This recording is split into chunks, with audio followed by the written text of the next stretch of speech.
bite my tongue on this one, but it stopped rolling. I thought it was foul, but they said otherwise. There was no communication from the umpire or anything? They just said they both had it fair, and it's a non-reviewable play. So. Yeah, I mean, call is what it is, I mean, I thought I saw something different, but he was a lot closer than I was, and I think everybody in the stadium had an opinion, but ultimately it's only his that matters, so cards were dealt. Hi, everybody. Welcome to Marty Time TV and the Section 1904 podcast. I am Marty Caswell, and as promised, that is Darren Smith with a brand new haircut. We are brought to you by the all-new Jamul Casino Resort, the Players Place. D. Smith, looking good today. Very sharp. I'm glad you got your hair done. I'm glad you got your hair done for the show. I appreciate that. Yeah, my barber was a little aggressive on Monday. So shout out to Ricky at Faded Craft in Imperial Beach. He told me that he's enlisted for the Navy. So I don't know. Are these things connected? Who can tell? I'm not so sure. But yeah, I sort of thought that I was going to be a little bit longer on top, but I don't mind it. Saves me time, saves me product. Don't think I was all that pleased with the way things were looking here on Marty Time TV or Friar Territory. So yeah, I'm okay. I'm okay with it. I like it short. My wife kind of hates it, but we move on. Okay. We'll move on. Yeah. Ready to by the way, I like the theme there that you had in your open, because I do want to talk about this with AJ Cassavell when he signs on to talk a little bit about, because I like this stuff. I do. Like, I like learning things, and I learned something last night about Major League Baseball and some of the rules that I didn't know existed about what is fair, what is foul. And I know everybody will have an opinion about this. The only opinions that matter are the opinions of the umpires. But I think a lot of people jump to a conclusion without actually knowing the rules. And I'm not saying that the ball was definitely fair. I'm not saying that it was definitely foul. I don't think you could tell on the television replays in the ninth inning with Mason Miller on the mound.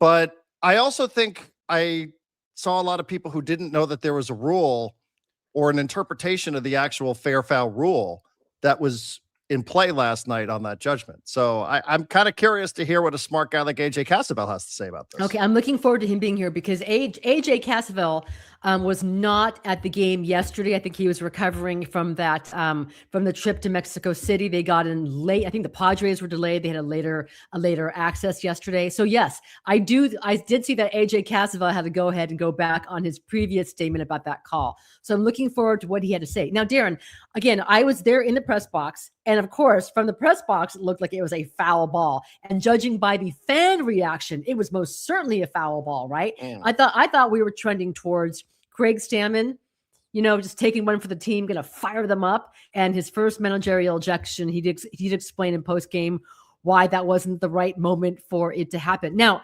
how about the TV? How about let's see, it was T. Gwynn last night, right? Tony and Orsillo. Yeah. What did they see? What was their perspective on that call? Yeah, this came at a really unfortunate moment for me personally, because I was transitioning from downstairs television to upstairs television. And there's something about this MLB.TV app that late in a game, if you're past the 3-hour window, it assumes that the game has ended, and it makes it a little trickier to get up and to get to viewing as quickly as I would like. So I did see that I missed something in the 30 seconds it took for me to turn off the television and turn off the lights and get upstairs. But to answer your question, I think that they were both in agreement that the ball was foul.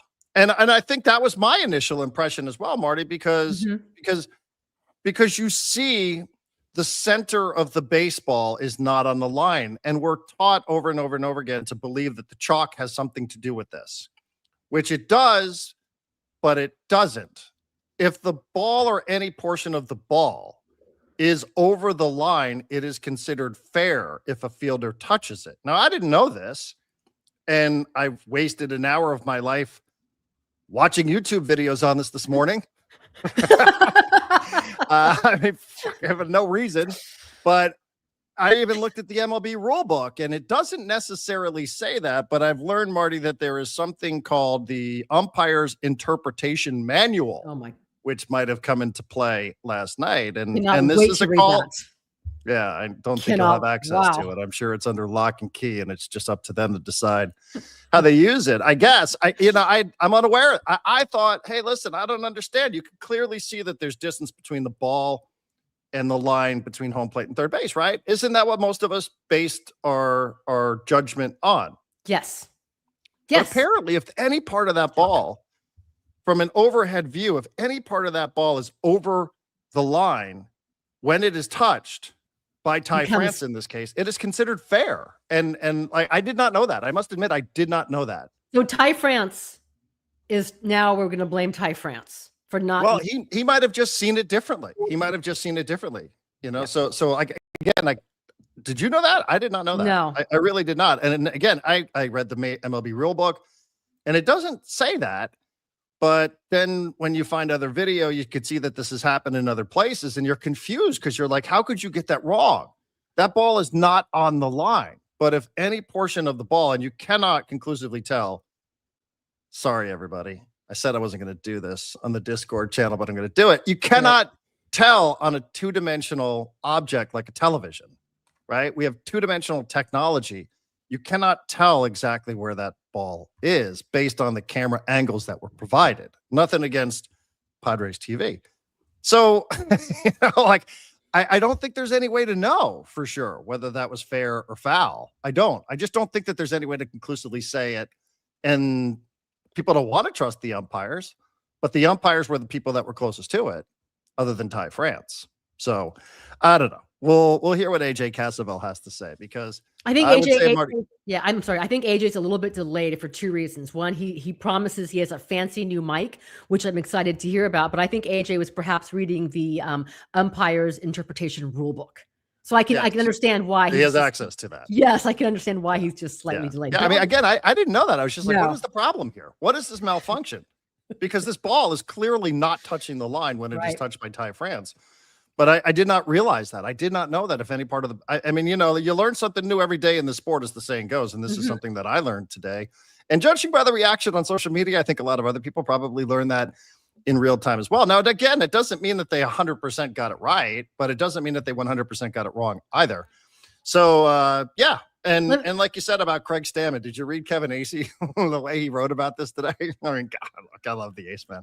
One of the great mysteries when his hiring was announced was what could possibly cause the mild-mannered, extremely respectful, entirely logical, highly gracious Stammen to argue with an umpire enough to get ejected. I mean, could we lay that on any thicker? Yes, it will happen because Stammen is a fierce competitor. That is, let's see, how many compliments can we get out in one paragraph in two sentences here? We have mild-mannered, extremely respectful, entirely logical, highly gracious, fierce competitor. Are you talking about AJ? Are you talking about AJ Cassavell or Craig Stammen? I hear you guys with those kind words. This new microphone isn't good enough, I guess. Okay, I can hear it. I heard him. I heard him too. Sounded great. Okay, yeah, that's a fan. Wow, puts my. That is, I mean, that is. Listen, if this were an NFL reporter and an NFL head coach, people would say they'd might be hanging out in a hot tub together somewhere in they'd Sedona. be wondering. I'm not advocating for this, but if I knew how to Photoshop. So, yeah, I mean, that's. Don't do that. I mean, okay. that is amazing. Darren? If I'm Craig Stammen today, I'm like, hey, Kevin, thank you so much. Mild-mannered, extremely respectful, entirely logical, highly gracious, and fierce competitor, all within the span of about 50 words or so. So, way to go. I don't know. I'm interested in that sort of stuff because, again, I think it's learning. I think I've learned something. I think. Again, maybe this isn't actually a thing. Maybe this is just something that exists on the internet. But that's why I'm glad AJ Cassavell will talk to us about this. He'll be here shortly. Well, yeah, he'll be here shortly. I'm just okay. He's like he can't hear a thing. Well, he's not connected. We'll find out more about Manny Machado. I know he left the game with what Craig Stammen said was precautionary. He's going to be fine. They'll check him out later on today. We always hear about Manny's baseball IQ. Do you think Manny would have known that rule? Do you think Manny 100%. would have? Yeah, I do. And I think, I mean, Ty France is a Gold Glove winner, Marty. We're not talking about somebody here who's just the play that he made, I think the inning previous, where he did a little whirling dervish 360 and threw somebody out, one of the Cubs out at first base. I mean, you forget this guy is not just a Gold Glove winner because he put up some offensive statistics. I was thinking about this and something that we could talk about should we connect with AJ. Mm-hmm. But, when you think at least up into this point, and we're talking about 32 games, is it 32? Is that how many games they played? Somewhere in that neighborhood. 20. I think tonight's 29, right? Okay. So, however many it's been, like the offseason acquisition that you would say, if you had to give an award for this at the end of April, the Padres offseason acquisition of April, who would it be? Biggest piece? Just the offseason, the guy that wasn't here in 2025. I don't. Yeah. It's Ty France. Huge. Yeah. Huge. Yeah, and pretty good. He's been very impactful. It's remarkable how different this bench is right now compared to last season. It's night and day difference. For all the consternation, all the conversation we've had about Tatis hasn't gotten going, Manny's starting to heat up. You could literally say this is a playoff team, whether or not Fernando really gets going, because of how good their lineup is from start to finish. Where is AJ Cassavell? I mean, that's a good point. And I know it's a point that's been said, and people are fatiguing of, hey, listen, they don't even need major contributions from these guys, and they're still doing things. I think that they've been given much better pieces, and they also have a manager who I think he's really used those pieces well. There was even last night, there was an at-bat where he lets Nick Castellanos hit. Right. Pretty sure that would have gone against the book. Even there was a reference on the broadcast where they have a shot of Craig Stammen after Nick Castellanos drives in a couple of runs, and Don Orsillo had this hilarious line where he's like, yeah, that guy knows what he's doing. As if to say, like, this is not what the book would have said. Like, people were probably thinking it's a pinch hit opportunity right there. And for someone who is struggling, right? Yeah. And they showed it, and he comes through and he goes, and they just had this amazing shot of Stammen. He's like, yeah, that guy knows what he's doing. And then they both had a chuckle out of it because they were thinking the same thing. This was a pinch hit opportunity, but he trusted the guy, and the guy came through. I'm looking forward to getting AJ Cassavell's take on this. Again, he was recovering from Mexico City. But before I do have a criticism of AJ. I don't usually like to go ahead and start the show by criticizing our guests, but I'm disappointed because from what I read in Padres.com, AJ Cassavell only ate 13 tacos in Mexico City, down from 19 his previous trip. Poor effort. It was a poor effort. What happened? Like, there were too many things going on. Too many things I had to write. I don't know. I didn't eat the tacos at the ballpark, so I did have, I think, 2 of them, but just too much time at the ballpark, not enough time out in Mexico City. I think I was able to explore a little bit more last time, but still had a blast. It was awesome. It is. What a place, huh? Even without the baseball, it's awesome.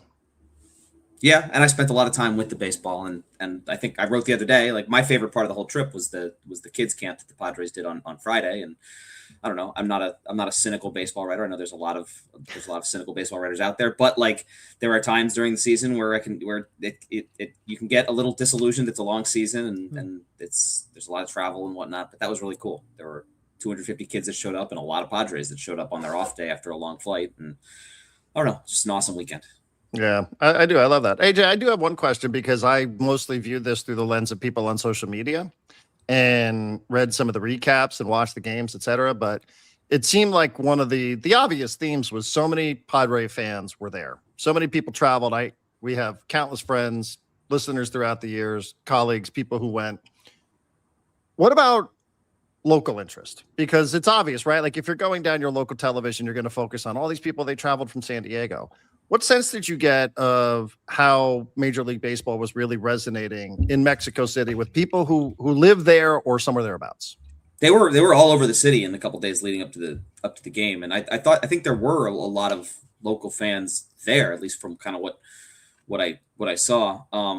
Like, there's billboards up with the stars of the teams. There's guys out in the community serving hot dogs. I know that was the one thing that kind of went viral, but I mean, they did their best effort, and obviously, like, the stadium is it only holds 20,000 people, so you only get 40,000 max. And I know there were some people coming both days, but I think the Padres are a pretty big deal in Mexico City, and I don't get the sense that the Diamondbacks are. Like, I know the Diamondbacks have they resonate in Mexico, but maybe not as much in Mexico City. The Padres have Alfredo Harpelu, and they have been here before or been there before. So I don't know. The vibe was really good. It's kind of hard to tell how much of that is people coming from San Diego, how much of that is Padre fans in Mexico City. And like I said, I spent most of my time at the stadium or at the various charity events where MLB was, but the outreach I thought was pretty cool. I thought they did a good job with it. Good. I'm glad to hear that, because I think that is the purpose of it. It's not just to create a destination for fans to go and travel, as good of a destination as it might be. AJ, Marty, what do you want to do? You want to talk about last night's game? Yeah, go ahead. Because I've been reading all morning. Such a good use of my time, AJ. I've been reading the MLB rule book on what is fair and what is foul, and then I learned about. Do you have a manual, umpire's manual? Well, no, that's what I was going to ask you. Did someone post it on Reddit? There is an umpire interpretation manual. That is something that I learned today. Yeah, and this is not necessarily found in the MLB rule book, which will add a layer of confusion for people that are trying to decide whether that ball was fair or foul. I don't think we can come to a conclusion here just based on replays. But I thought you had, per usual, a very measured take on social media last night. I mean, what a waste of time. I think it was foul. I think it was foul based on the update to the manual, which says that like the ball has to. I mean, I don't know that the ball necessarily came to a rest. I think it may have still been moving. Like, and frankly, I hate all of this. I hate like Mason Miller will tell you two things. He'll tell you the Padres won, and that's what matters, and also that he didn't pitch well enough last night to extend his streak. Like if Mason Miller, it's kind of Mason Miller's job to. If a guy's on first base, whether it's bad luck, whether it's through a poor call by the umpire, like it's his job to strand him there. And he will say that he can do that more often than not. He allowed a hit and then a wild pitch. And then guess what? He got out of it. The Padres won the game. So like, and this is not like some sports media elite take. Like this is how I genuinely feel about the teams that I watch, that I cover, and that I root for and care for. I really, like, part of sports is dealing with the stuff that doesn't go your way. And you know what? Mason Miller dealt with it. He got out of the inning and the Padres won the game. He just allowed a run. And so I think it was the wrong call. I think the ball probably came to a rest, foul. And even if it was hanging over the foul line, like if no part of the ball is in contact with fair territory, it's foul. Fair enough. Like that's from the umpire's manual. That's a rule that has changed. That's not what the rule always was. But from there, I mean, like part of your job as an athlete, and athletes will say this more than I think fans do, is that you got to roll with the punches. You got to deal with it when stuff doesn't go your way. And like, I think Mason Miller did. Like he got out of the inning. If the Padres really cared this much about the streak, maybe they would have played the infield in with the bases loaded. Like that ground ball, they can probably get it out at home. But like the streak's not what's important here. The Padres won the game. Miss me with the whole, like it's the umpire's fault that Mason Miller's streak is right. Not my point at all, but I appreciate. No, I know. That's what I heard on social media, and that's what I do agree with you. I mean, this is the argument against technology. I mean, this is sort of, my own overarching philosophical approach to technology in sports, period, is that sometimes sports is the mirror for real life, and sometimes you just got to deal with things that don't necessarily go your way. Anyway, not to have a philosophical conversation unless you want to. I would just point out, I did not know. I mean, AJ, I've been doing this a bit.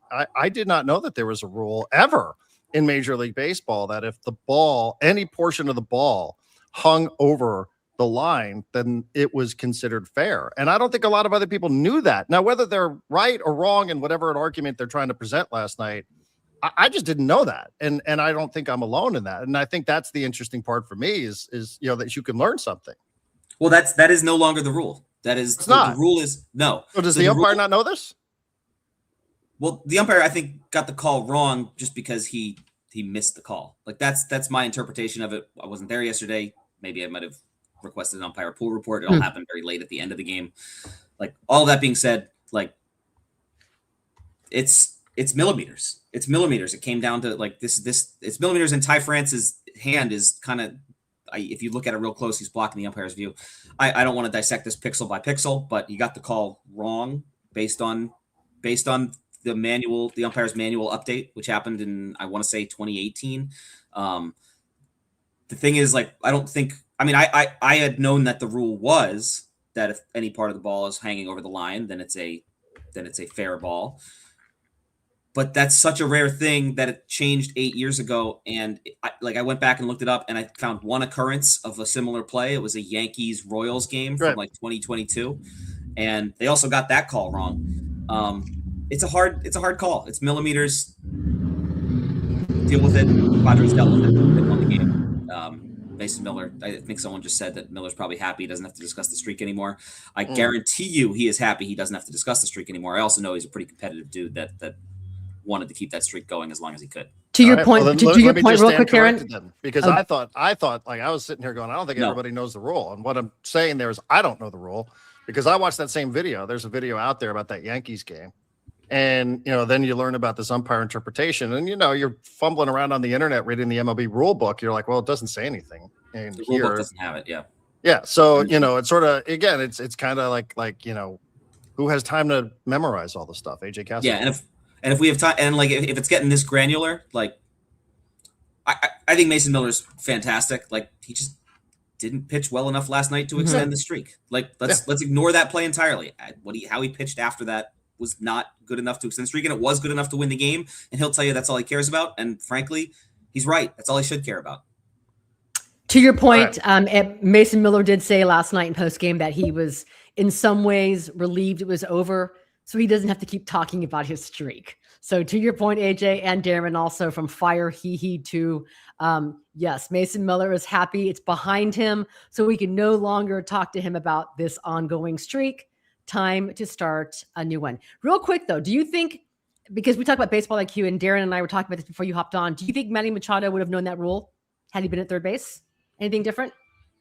Well, I think Ty France knew the rule and the umpire just missed the call. Okay. So I think, I don't know if anything would have happened different. Maybe he lets it roll a little bit longer. I think it had stopped. I watched it enough times to like kind of knock myself in the head and be like, why am I still watching this?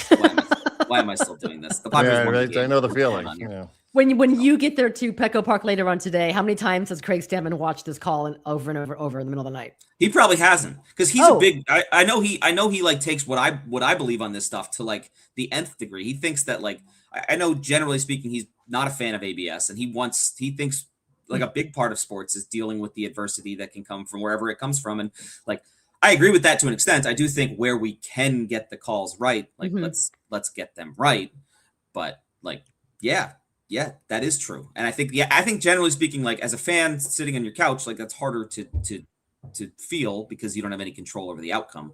But that's the way most of the players feel about this stuff. All right. You mentioned adversity. Yesterday, Manny Machado, who had his first 3-hit game of the season, is removed from the game from what Craig Stammen is saying for precautionary reasons with a leg injury. Manny was still getting treatment when we were in post game yesterday, so we did not talk to him. Stammen says he'll be evaluated today. How big a deal is that if Manny has to miss some time? And we know how resistant he is to going on the IL, but I guess Craig Stammen has already said before, not a spring chicken, man, and we need to give this guy a rest and have him healthy when it counts. I don't think it's that big a deal. Like it's early in the season, and it doesn't seem like any sort of major injury. And obviously, he's a great player. He's a great hitter. He's made some really nice defensive plays lately. He's Manny Machado, but like this bench is better than it was last season. Yeah.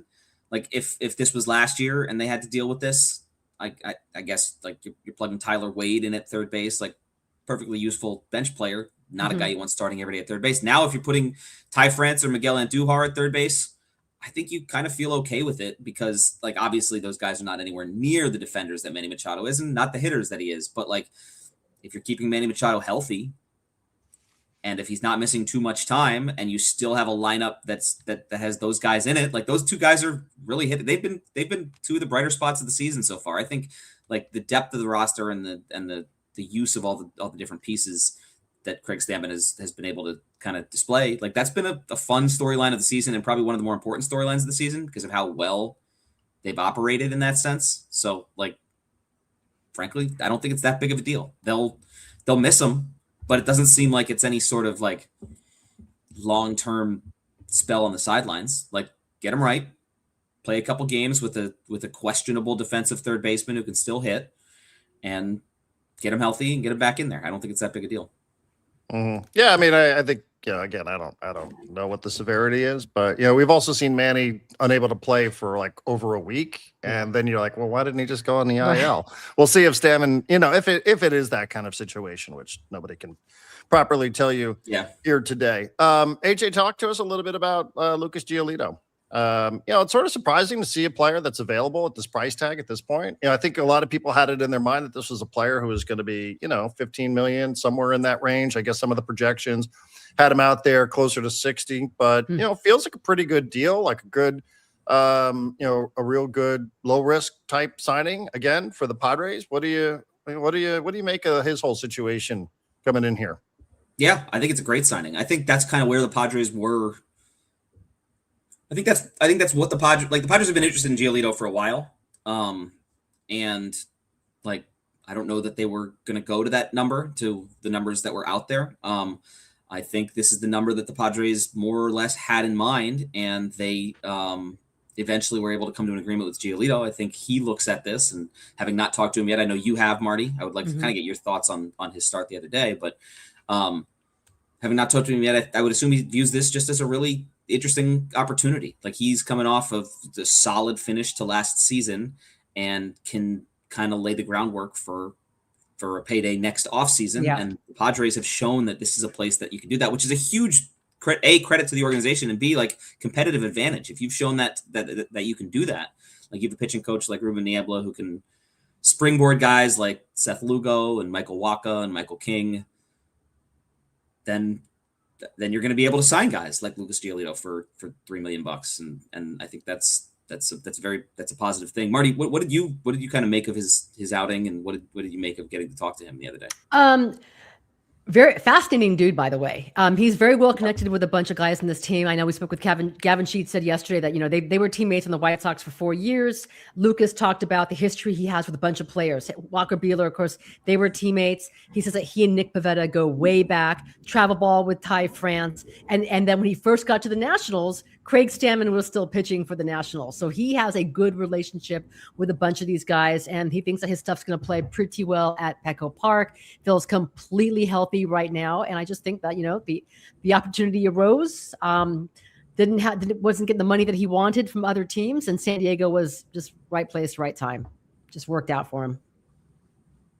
A little bit wild. Yeah, I think it's a perfect fit. Fit.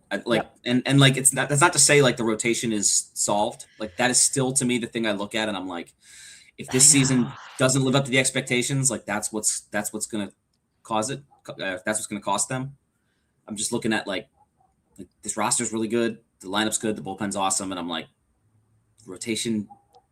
We'll still see need more. We'll see what happens at the trade deadline. I think that like this.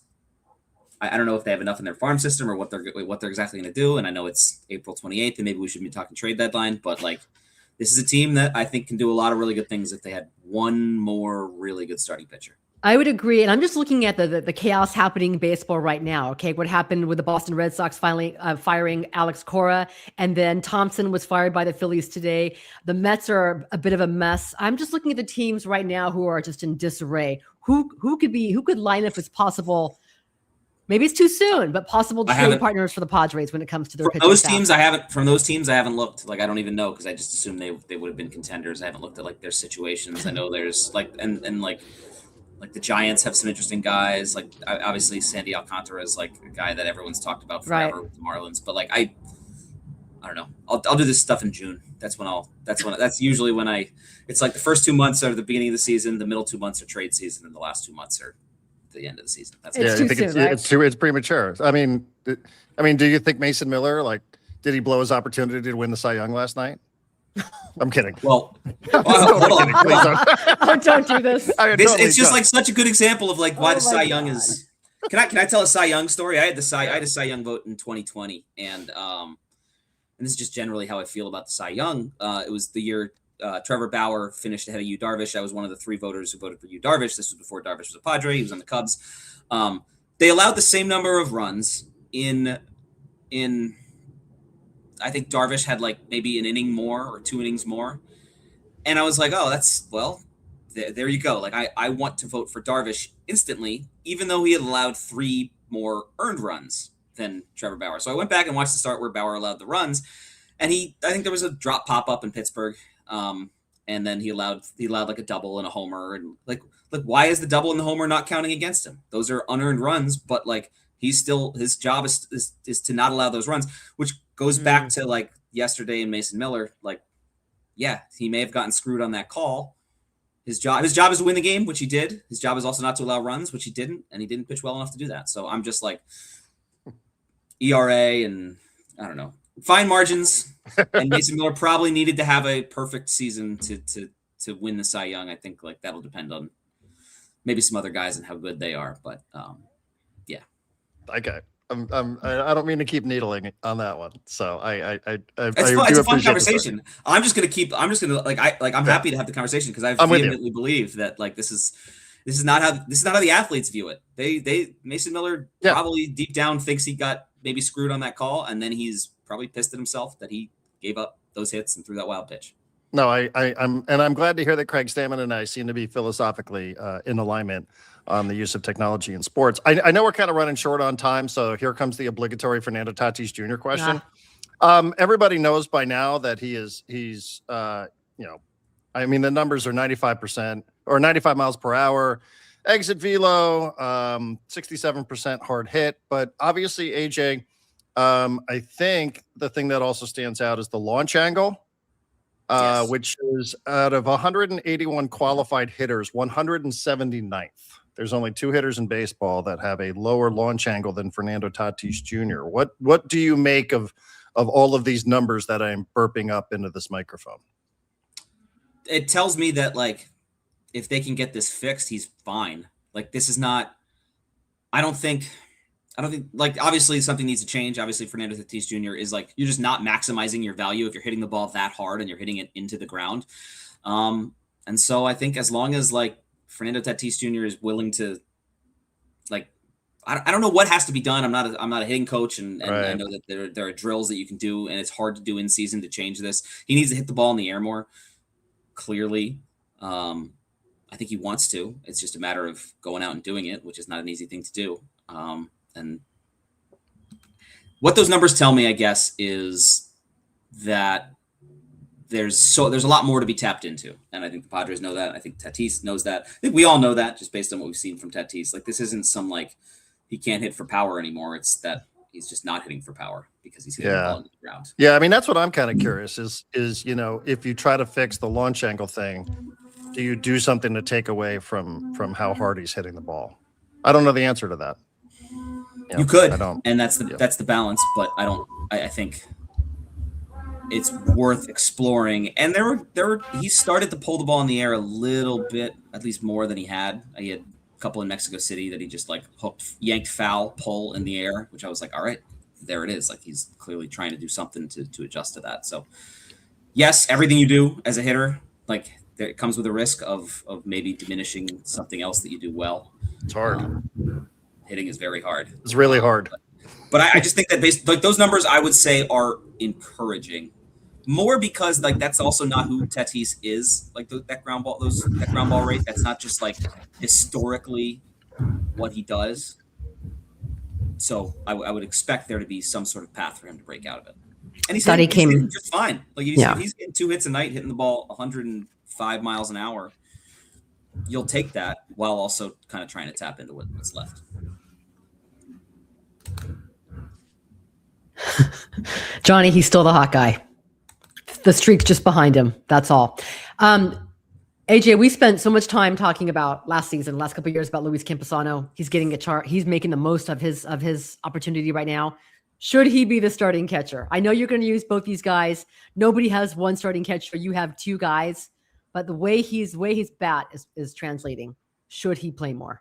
I think the way his bat is translating is proof that you should keep riding exactly what you're doing right now. Like, don't run him out there every day with the rigors of catching and everything you have to do. Like, have you guys seen the beating that Freddie Fermin's been taking? Like, yes. Like Luis Campusano is liable to take the same kind of beating, and if he's out there 5-6 times a week, like you're risking what you're getting offensively from him in the rhythm that he's in.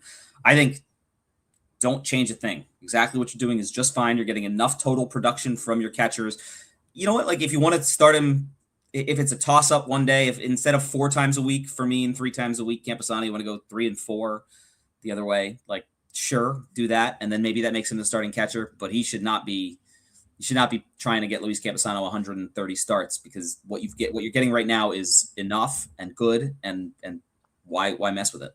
Right. Especially based on everything that we've already talked about with Craig Stammen, who seems to be more than willing to give players a day here or there. We're not going to go back to the days where he's going to throw a catcher out there for 140 games. It's just not going to happen, no matter how good that guy might be. But yeah. If it were October, we'd have an interesting discussion. Like, should Campusano be? But it's not. So let's. But that's the whole point. The point is that you want to be able to make these decisions in October, right? Yep, exactly. Like you're not going to be, giving Ramon Laureano, if he's your hottest hitter, a day off in October. Like, it's just not the way that's going to be. Should you get there? I mean, that's the whole point, is that you want these guys prepared for what it is or where it is, hopefully, that you're going to be at the end of the year. So that's good. Marty, do we have any time left? AJ, do you have time for one more question? Yeah, I just want to get his Champions League picks, and then I'm done. Oh, okay. Oh, Champions League. I don't know. I got a sneaky hunch about Atletico. Like, I could see Arsenal. That's a really annoying team to play against, and Arsenal right now seems susceptible to a really annoying team. So yes. They are the really annoying team. I'll take Atletico to beat Arsenal, and then the other game I'm really looking forward to. I've really gone back and I keep thinking Bayern's going to win it because they're the best team in Europe, and then I keep looking at that PSG midfield and what they've done to Liverpool the last 2 seasons and how they've run those games, and I just can't get over how good they are. So I'm going to take PSG, and I'll take them to repeat. What do you have? Yeah. PSG and Atletico. Oh, okay. So yeah, on the same page. I still like that the PSG. I mean, both of them. I feel like are toss-ups. Yeah, but the PSG Bayern one is just like, Bayern, I think, is the best team, and I just don't know if they're going to control the game, because the PSG midfield is so good, and that's what they didn't have for all those years when everyone was like, why can't they win with Neymar and Messi or whoever else they have up front, and Mbappe. And now they have it. It's not, they're fun to watch. Bayern's fun to watch. I'm greatly looking forward to that. Yeah, they should be good. I know. And then I'm going tomorrow night. I'm going to LAFC and Toluca. So excited about that, and some CONCACAF Champions Cup as well. I got to go see a team win. So it's been a minute. So Darren. Yeah, what's going on? I have a couple more minutes. Like, can you sum it up for me in a minute and a half? Because I have not been able to. I've been very Padres centric. I think CONCACAF just really did a number on this team. If you look, there's like a straight line from performance where you get through Pumas and CONCACAF, which, by the way, finished top of the table in Liga MX. So, it's not like they beat some patsy at the bottom of the standings. Off to a good start in MLS, and then you play that first game against Toluca where you were, right? And you put so much energy into that, and you end up 2 men down by the end of the match. And then, the next week you have a mental mistake and stoppage time, and then you go and get clobbered in Toluca. There were players that hadn't played until this past weekend after that Toluca game. So I just think it took a toll. I think they lost their mojo. I think they lost a little bit of their confidence. Injuries, red cards, couldn't get out of the spiral. And I mean, the Portland one it stung. I mean, that was the one I thought was the get right game. And they ended up getting outshot by Portland. So didn't see that one coming. And now LAFC coming up next weekend. So I just think they're really just kind of going through it and lost a little bit of their mojo. Like I said, there's a straight line. If you look at the calendar, like where things were going well, and then all of a sudden things were not. And like what's any analyst in any industry would look and say, what changed there? And that's to me where we're at. We just haven't figured out a way to get out of it. And player's job, coach's job, and they just haven't been able to do it yet.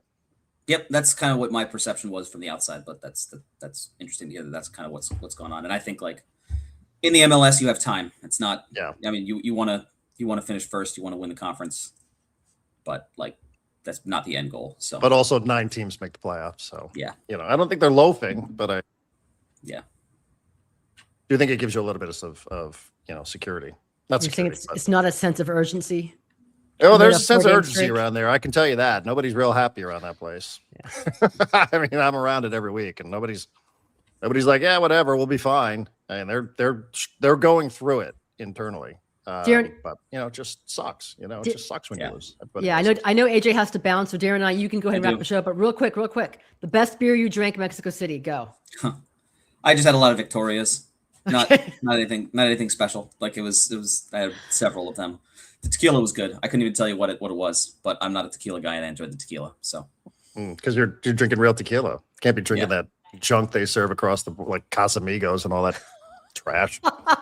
It was good. It was good, man. Yeah, I mean, tequila's really good. So I kind of didn't know that until this weekend, which I don't know, probably makes me a dumb gringo, but it was awesome. So we should do a tequila education. Yeah, we have got friends that work for companies. I'm sure they would love to be a part of that. We'll do a show, a tequila education. Yeah. Right here. Yeah. Let's go, Michael baby. Galanter, if you're out there listening, our friend from Tuesday Lalo. mornings. Let's get that going. All right, I gotta get running. Let's see you guys. See you, AJ. See you. AJ Cassavell with his SD Wave shirt or hat. Always gets comments on that. Good stuff. Hey, Darren, I know good stuff there. I've been putting up, you can subscribe to the Section 1904 podcast and you make it available. You do a great job putting it on Spotify, on Apple. I'm still having YouTube issues getting it to link. There's a QR code to your Substack and to get this podcast sent right to you. So make sure you guys check it out. Check it out. Check it out. We had Friar Territory that came out yesterday. So Andy Mazer, our friend Andy Mazer, used to be with the Padres. He joined us, gave us the rundown of the Cubs and the White Sox who were coming to town a little later on. So Murakami, Munetaka Murakami, who was like the big Japanese free agent signing of this offseason. There's a lot of conversations about injuries and his power and how it's going to play, man. He's leading Major League Baseball, I think, with 12 home runs, another one yesterday. So that'll be fun. All right. Well, maybe. I was good with AJ because, again, like I said, I was looking forward to talking to him because I know he would have the answer about that.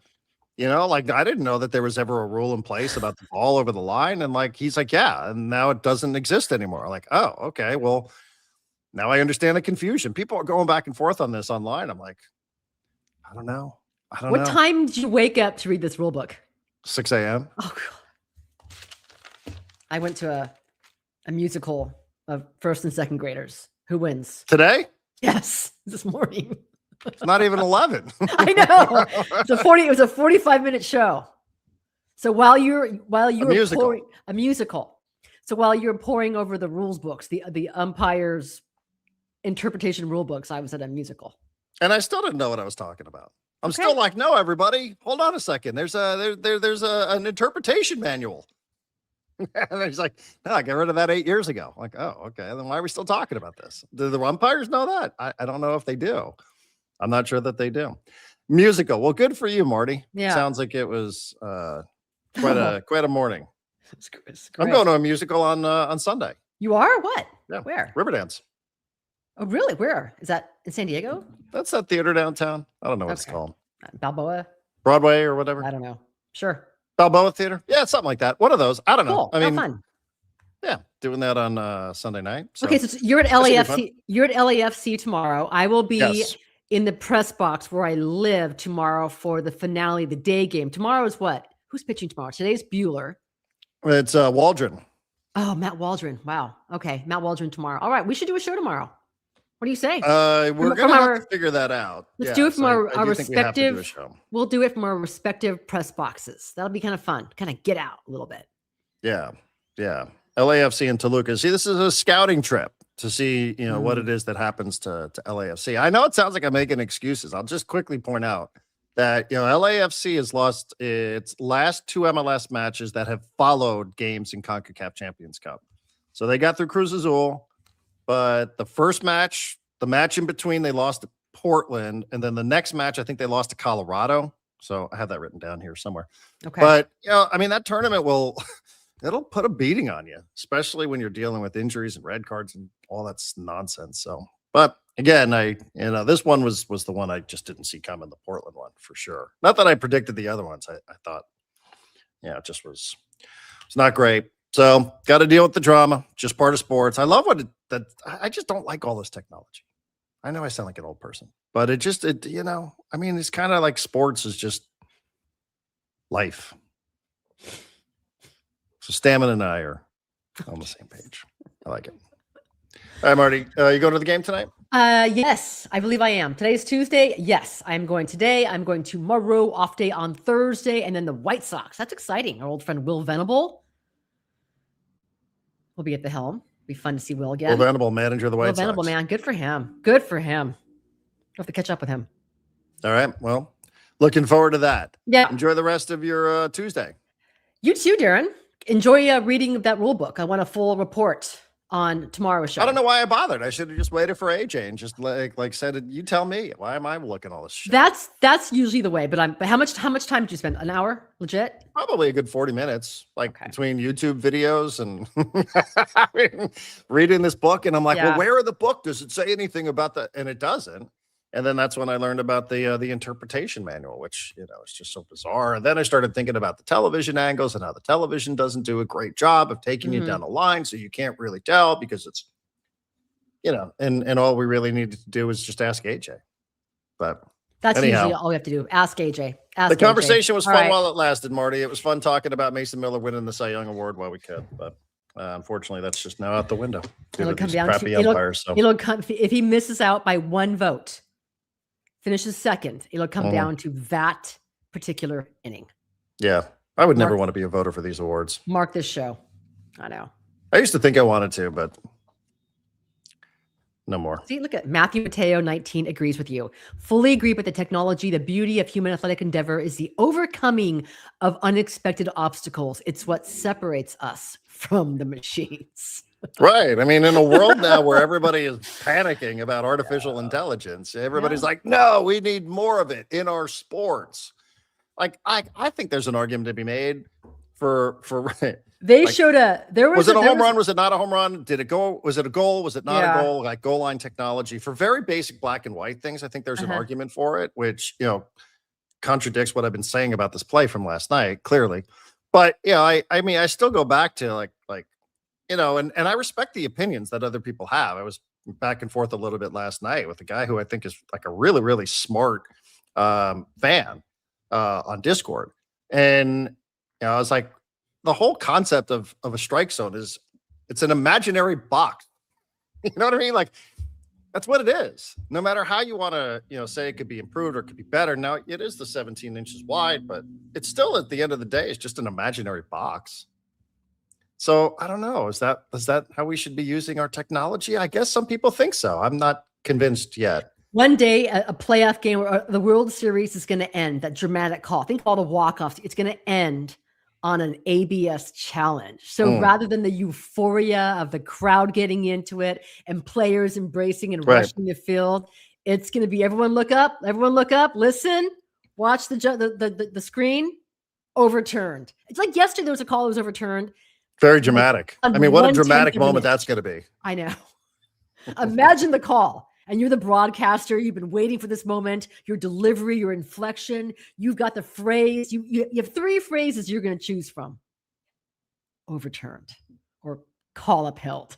And that's how you're going to end a playoff broadcast. I mean, it is, and in a way, like the strategy now is, the Cubs got screwed on this last night because they had blown through their challenges. Yep.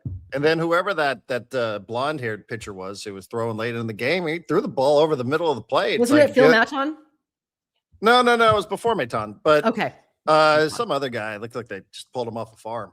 Okay. And he threw the ball over the plate. And it's like, well, they don't have any challenges left. And like think about the Cubs series last year in the playoffs when Xander Bogaerts takes that strike late in the game and everybody's like, well, next year. I know. We're not going to have to put up with that next year. Well, you don't know that. Maybe they would have burned through their challenges earlier in the game, which I guess you can say is part of strategy now.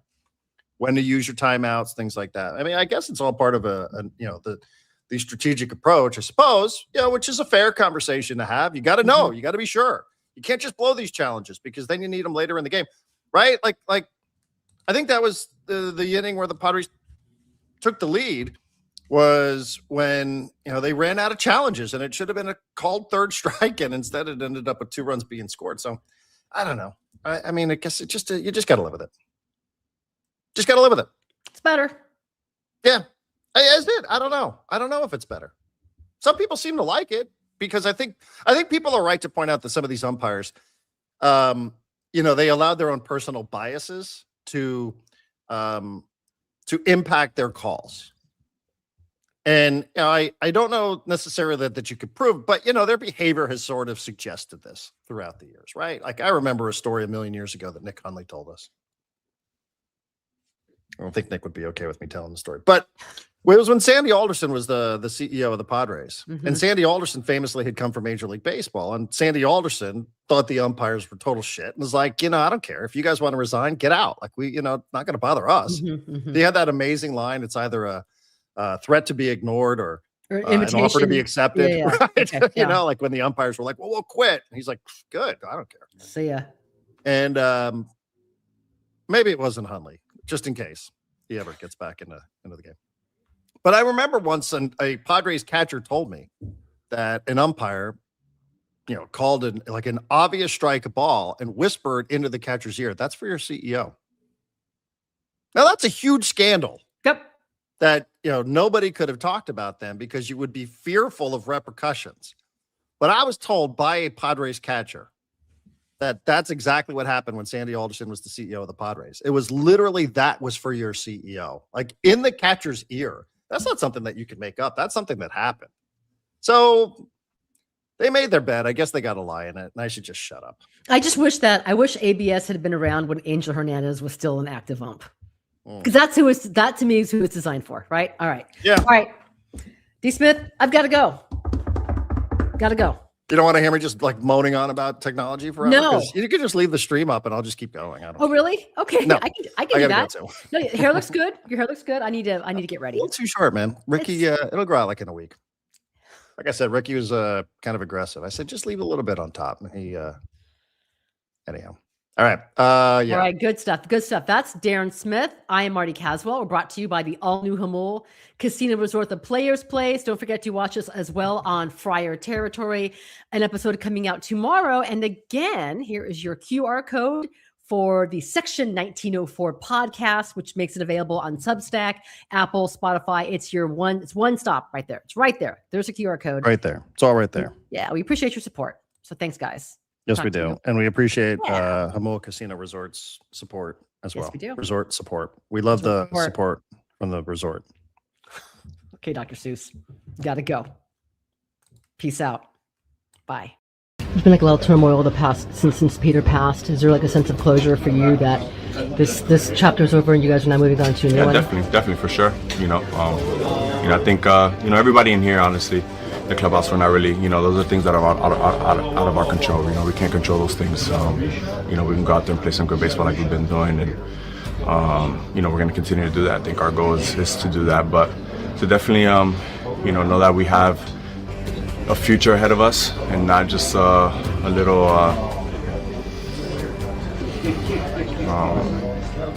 running out of words here, but just knowing that we have a future ahead of us and know what a game plan could be, is motivating.